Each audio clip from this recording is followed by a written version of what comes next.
As far back as I can remember, I've always been drawn to ghost stories. While other children shied away from such narratives for fear of nightmares, I sought them out with a voracious, almost insatiable curiosity.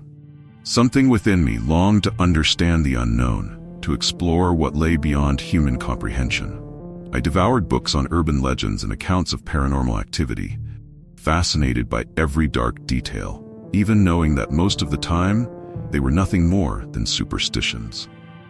Perhaps it was my attempt to make sense of a world that, despite its supposed normality, always seemed imbued with an air of mystery. Yet nothing could prepare me for the discovery I made at university. When I entered college, I was thrilled to learn that the campus had a macabre history.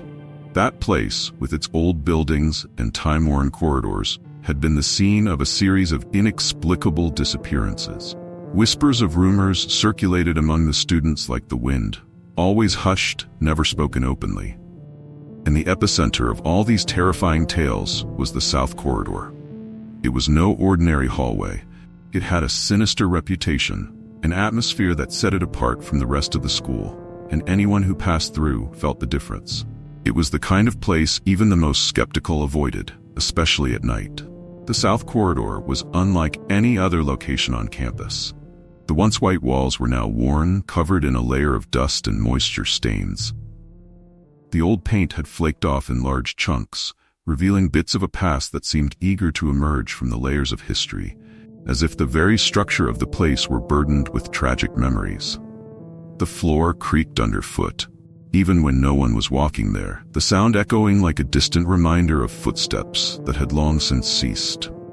The lights along the corridor were dim and flickered constantly, illuminating just enough to reveal shadows that seemed to shift at the edge of vision, always on the verge of manifesting.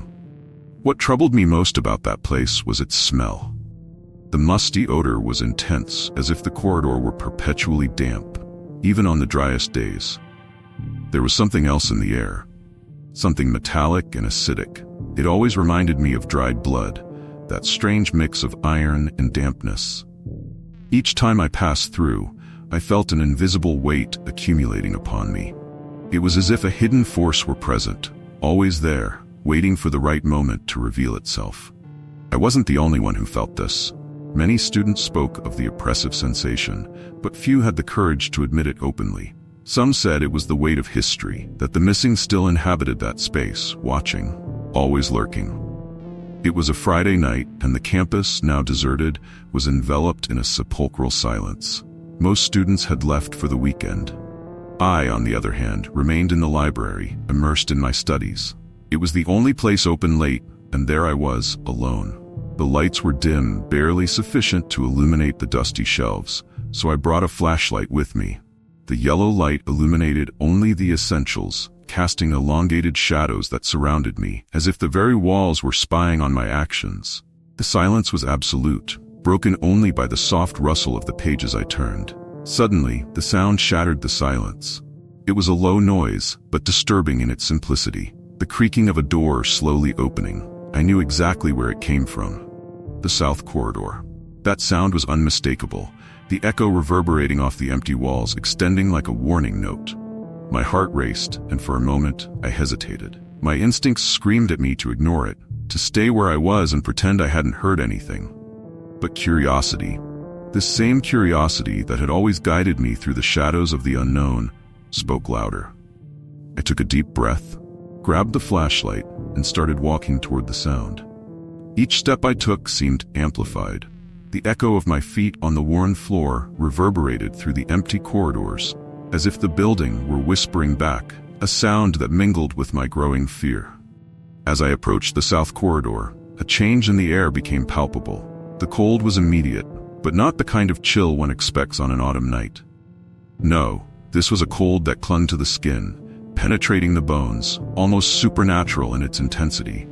It was as if the very air were infused with something that didn't belong, something from another world. My body reacted instinctively, chills running down my spine and my muscles tightening. The South Corridor opened before me, a long stretch of shadows and flickering dim lights dancing on the peeling walls. The place seemed abandoned for years, forgotten even by the very ghosts said to inhabit it. The sound of the creaking door ceased, leaving an oppressive, heavy silence that felt suffocating. The corridor, once long and straightforward, now appeared to stretch infinitely, as if distorted. As if I were about to cross an invisible boundary into another world, where the rules of reality did not apply. My breathing grew heavier as I advanced, and my steps, once resolute, became hesitant. The flashlight illuminated only a few meters ahead, casting grotesque shadows on the walls and floor. For a moment, I thought I saw something move at the end of the corridor, a shadow denser than the others. I tried to convince myself it was my imagination, but I knew something was wrong. Something was there, beyond my comprehension. Suddenly, a sound echoed through the corridor. It wasn't the creaking of the door this time, but rather the sound of footsteps. Slow, heavy steps coming from somewhere ahead, but I couldn't pinpoint their source.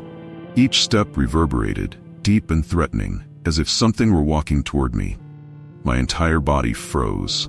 The flashlight in my hand began to tremble, the light flickering like a fragile flame on the verge of extinguishing. I kept moving forward, my heart pounding so loudly I could feel it in my temples. The sound of the footsteps grew closer, and the weight of that invisible presence became unbearable.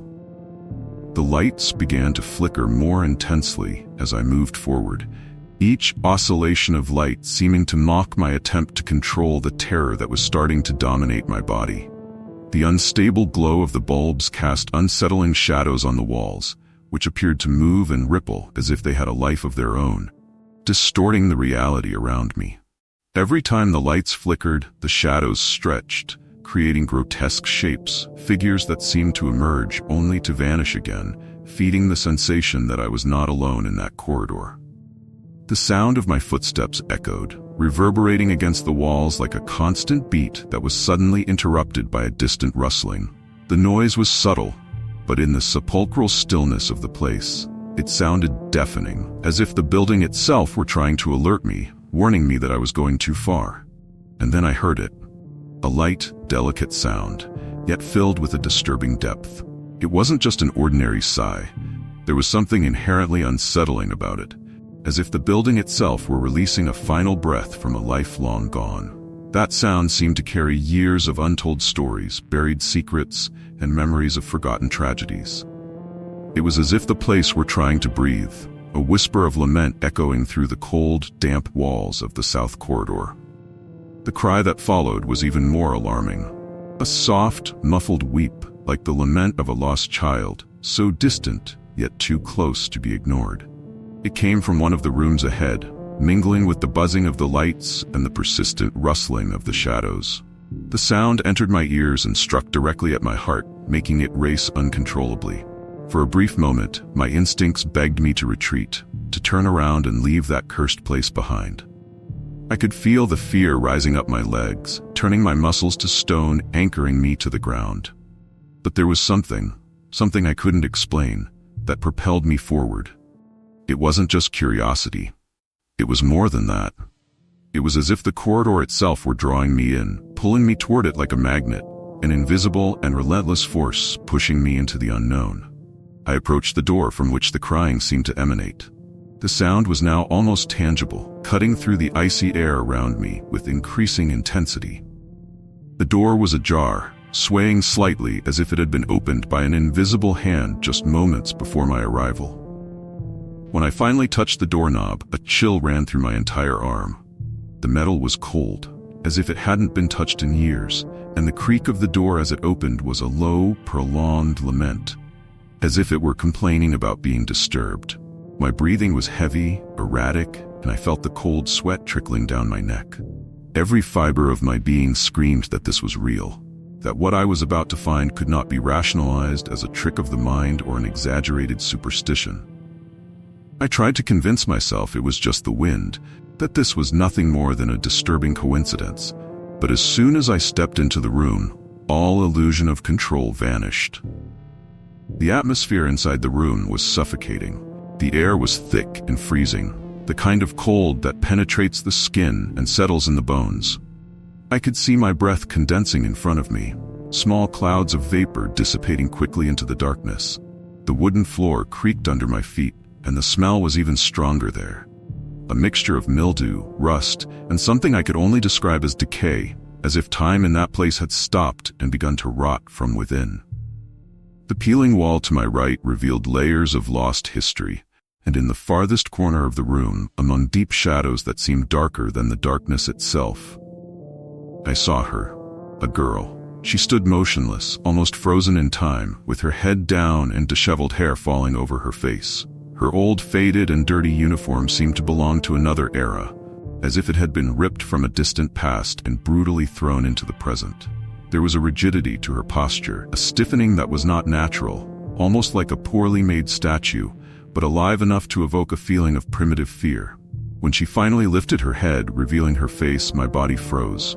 Her eyes, or rather, the absence of them. Where the sockets should have been, there was only emptiness. Two black holes staring back at me with an expression of unfathomable sadness. It wasn't the common sorrow of a lost child. It was a sadness that seemed to have been cultivated over decades, suffocated by darkness and isolation, a deep and silent pain that transcended time. My legs trembled, my hands were sweaty, and my mind refused to process what I was seeing. It was like being trapped in a nightmare, but with the certainty that waking up would not come. And then, just as she had appeared, the girl vanished. Her body slowly disintegrated, not with an abrupt movement, but like smoke carried away by an invisible breeze. That moment dragged on, filled with a deafening silence, until I was finally alone again. Or at least, that's what it seemed. A primal terror took hold of me. I could barely breathe. My heart was beating so loudly it felt like it was echoing against the walls. Panic was the only thing that made me react. I spun on my heels and ran, my uneven footsteps echoing in the empty corridors as fear pushed me away from that place. The south corridor, however, seemed to have a life of its own. As I ran, the space around me expanded, the walls stretching like an endless maze, and the exit, which had once seemed so close, grew further away. It was as if the building itself were trying to trap me, extending its invisible tentacles to keep me within its dark secrets. When I finally reached the library, I came to a sudden stop, panting, trying to regain some control over myself. The silence had returned, but it was a heavy silence, laden with the weight of what I had just witnessed. And then, as I tried to compose myself, something caught my attention. On the floor, by the door, something that shouldn't have been there. Small marks. They weren't just simple smudges of dirt or dust, they were handprints. Small, childish hands, and worst of all, bloodied. The blood still glimmered in the dim light, viscous and fresh, as if the marks had been made just moments before. I never returned to the south corridor. I never believed in ghosts. I was always the rational type, down to earth, without time for superstitions or ghost stories told around campfires. But after what I experienced in that school, I realized that the world we know is merely a thin layer, concealing something much deeper and darker. Something we cannot control or understand. There are things hiding in the dark folds of reality, things that lurk and wait for the right moment to reveal themselves when we least expect it. I was 26 years old and working as an inspector in an old boarding school, the kind of place that at first glance seemed harmless, with its majestic architecture and corridors that stretched on forever. However, there was an unsettling feeling that permeated the air. Something I couldn't identify, but that was always there, subtle, like a scent we cannot see but feel on our skin. My job was simple, to ensure that the students followed the rules, especially at night when the shadows seemed to stretch and the sounds echoed differently. The building was immense, constructed in the early 20th century, with thick walls and ancient windows that creaked when the wind blew, as if the very building was breathing with us. The smell of old wood and wax filled the air, a bittersweet odor that seemed to keep the past alive in every corner. Those walls had seen everything, and the secrets they held felt much deeper than any of us could imagine. The corridors were long, almost labyrinthine, and at night, under the dim light of the old lamps, the place took on an almost surreal quality. Shadows danced along the corridors, distorting shapes and making the place seem even more vast. The sound of my footsteps echoed off the walls, but there was always something else. An additional echo, a low, distant noise, as if someone or something was accompanying me, even though I was absolutely alone. Among the many places in that school, one stood out: the ballet room. A spacious area with enormous mirrors covering all the walls and a polished wooden floor that creaked underfoot, even after decades of disuse. The ballet room was by far the most beautiful place in the school, but also the most avoided. No student dared to approach that room, and even the teachers rarely spoke of it. It was as if there were a silent pact among all of us to ignore its existence. Yet inevitably, we all knew the stories. Old tales, passed down from generation to generation as warnings. They said that many years ago, a talented student had taken her own life in that room after a cruel humiliation at the hands of her teacher. The young girl was promising, a dancer with the potential to shine, but also fragile, emotionally unstable. No one ever knew exactly what happened on that fateful day, but the rumor was that during a rehearsal, the teacher ridiculed her in front of the entire class, destroying her already fragile confidence. That was the last straw. That night, she used the ribbons from her ballet shoes to hang herself in the middle of the room, under the cold, impassive gaze of the mirrors. Since then, that place had become a taboo. The mirrors, they said, were cursed, holding more than just reflections. It was said that if you looked for too long, you would see things that didn't belong to this world, fragments of a disturbing past, faces that were not your own.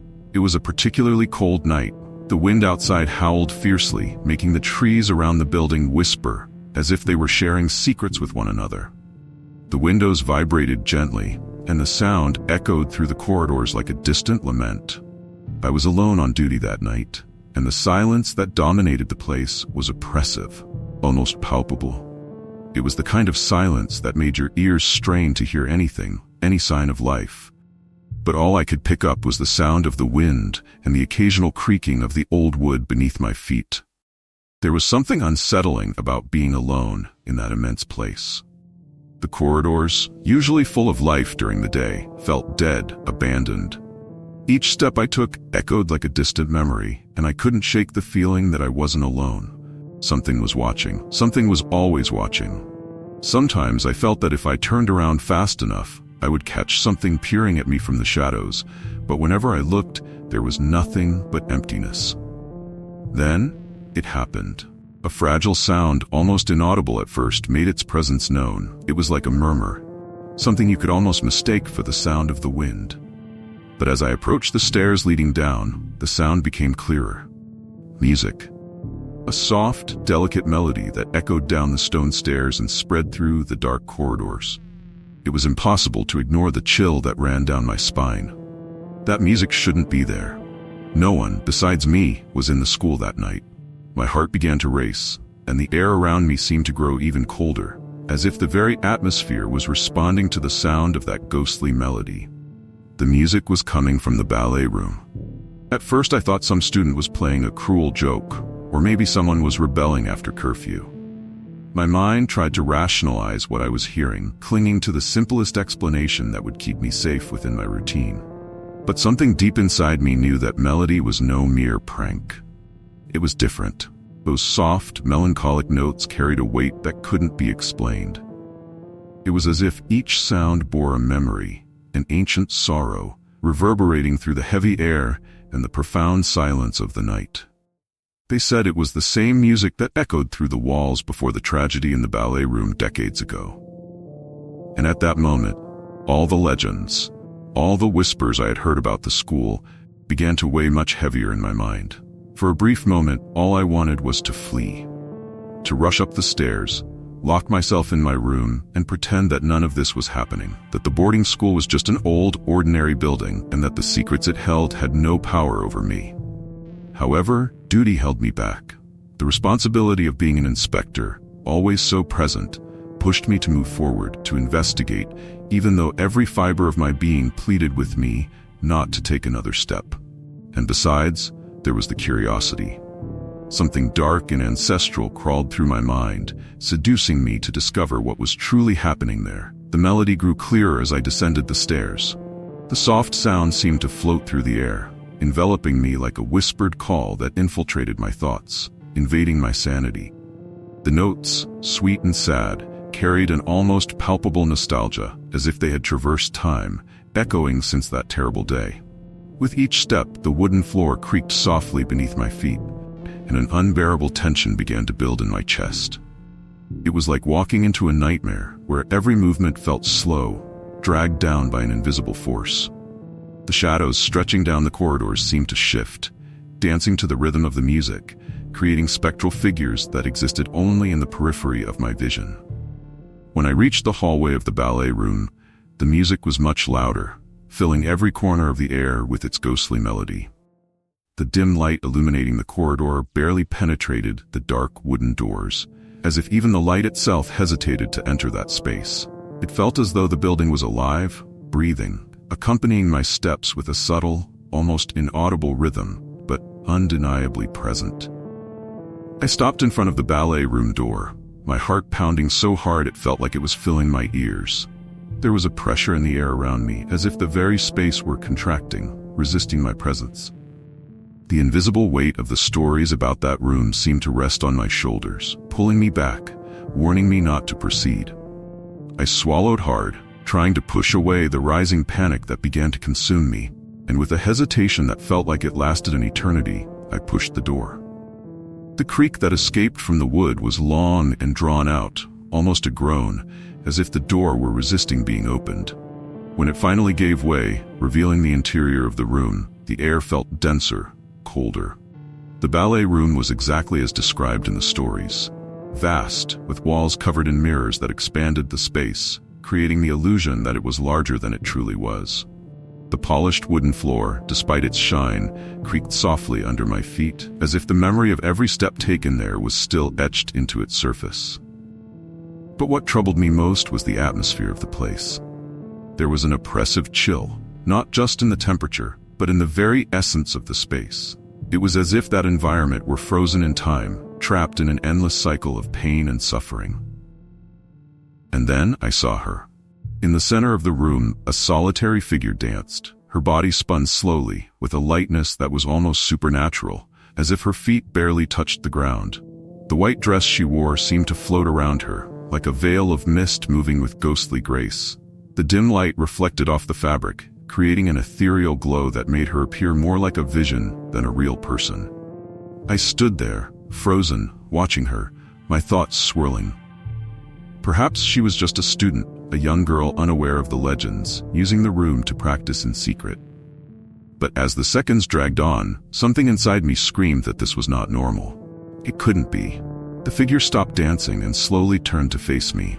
The cold that had already dominated the room intensified, an ice that seemed to seep into my bones. What I saw drained away any remnants of warmth left in my body. She had no face. Instead of eyes, nose, and mouth, there was only a pale, smooth, featureless surface. It was as if someone had erased her identity, leaving only a terrifying void where her face should have been. The emptiness of that face stared back at me, a silent abyss that seemed to pull my sanity into it. But the true horror lay in the mirror. As the figure in the center of the room moved with an almost ethereal elegance, her reflection told a different story. In the glass, her movements were distorted, abrupt, and violent, as if something invisible were pulling her limbs in opposite directions. In the reflection, she had eyes, black holes, deep and empty, and a mouth stitched with dark, thick threads that stretched across her lips, locking away any sound she might try to emit. She appeared to be struggling against it, as if she wanted to scream, to cry, but was trapped in a prison of silence and pain. I was paralyzed, completely unable to move. My body did not respond, as if I had been rooted to the floor of the room, incapable of escaping. The air around me was heavy, dense, like an invisible presence wrapping me in a suffocating embrace. The music, which had once seemed sweet and sad, had transformed into a distorted lament, reverberating within me, vibrating in my bones and filling my mind with despair. Then, the figure in the center of the room began to move toward me. Her steps were slow but relentless, carrying the certainty that with each movement, she was drawing closer to the end I feared. The room, once merely cold, transformed into a freezing abyss, and the air seemed to crystallize around me. Every fiber of my body shrank away, my blood running slow, as if it had turned to ice. A deep chill seized me, climbing up my spine and spreading through every muscle. My skin tingled with fear, as if the very atmosphere were infused with an invisible malice, threatening to swallow me whole. I tried to scream, but panic had locked my voice away somewhere deep within me, blocking any sound. It was as if fear itself had placed a suffocating hand around my throat, preventing any plea for help from escaping. The lights, now flickering frantically, cast grotesque shadows on the mirror-covered walls, distorting the shapes until they seemed no longer to belong to reality. The shadows stretched, twisted, and pulsed, as if they had a life of their own. The reflection of the faceless figure in the mirrors, closer than the figure itself, slid with a swift, almost supernatural motion. She advanced with a speed that seemed impossible, as if she were out of sync with the real world, getting ever closer to me, like a constant threat tearing the veil between sanity and nightmare. Suddenly, the door behind me slammed with a sound that reverberated throughout the space, like thunder sealing my fate. The crash was so loud that my insides vibrated with the impact. The noise echoed against the walls and the wooden floor, and in that moment, I felt the terrifying certainty that I was trapped.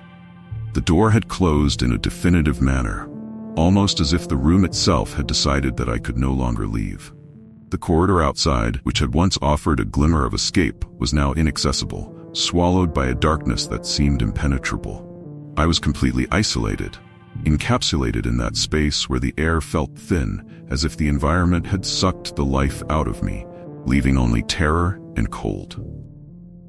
Panic ripped through my chest with a suffocating intensity, as if an overwhelming weight were pressing down on every part of my being. I turned, running to the door, my feet echoing on the wooden floor like hammers on a drum. The sound seemed to amplify, as if the very environment were distorting each step into a threatening noise. My hands, trembling and cold, grasped the metal doorknob that felt like a block of ice in my palms. I turned it fiercely, desperately trying to escape. But nothing. The door was locked in a way that defied all logic, an unbreakable barrier keeping me in this nightmare. My heart raced uncontrollably, each beat echoing like war drums inside my head, my lungs burning with the effort to breathe in that frigid, heavy air. An invisible pressure seemed to accumulate around me, suffocating any hope of escape. It was as if the very environment were conspiring to keep me trapped there, each second making the atmosphere more oppressive, more hostile. Despair began to swell within me, an overwhelming force that threatened to consume me whole. I pounded on the door with both hands, my fists hammering the wood with a strength I didn't even know I possessed. "Help!" I tried to scream, but the sound that escaped was merely a weak whimper, as if my voice had been corroded by fear itself. The echo of that feeble sound seemed to mock me, reverberating against the cold walls of the room, mingling with the music still playing in the background, now a funeral melody, desolate and sorrowful. As I struggled futilely against the door, I felt the temperature around me drop even further. The cold was no longer just an inconvenience. It had become an entity in its own right, penetrating my skin, reaching my bones, making even the simple act of breathing difficult.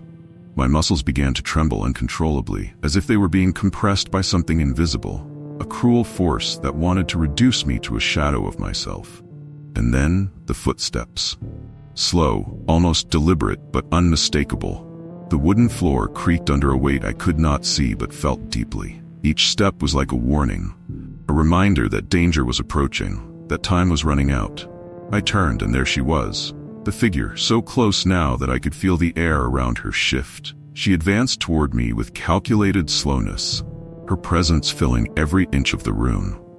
My eyes shifted to the mirrors, and her reflection appeared even more distorted, more menacing. The flowing white dress that once seemed almost angelic was now a pale stain against the darkness, a reminder that what stood before me did not belong to this world. In the mirror, her movements were erratic, jerky, as if she were being controlled by invisible strings, a marionette of an endless nightmare. But what terrified me most were the eyes in the reflection, two black holes, empty, sucking in all the light around them, and the mouth, stitched shut. The lips were closed by thick threads that seemed to tighten with every passing second, as if each movement she made were a form of torture. My body froze, paralyzed in a state of pure terror as the figure drew closer. I was alone, trapped in that room where the very air felt too dense to breathe. And then I heard it, the knocking from the other side of the door.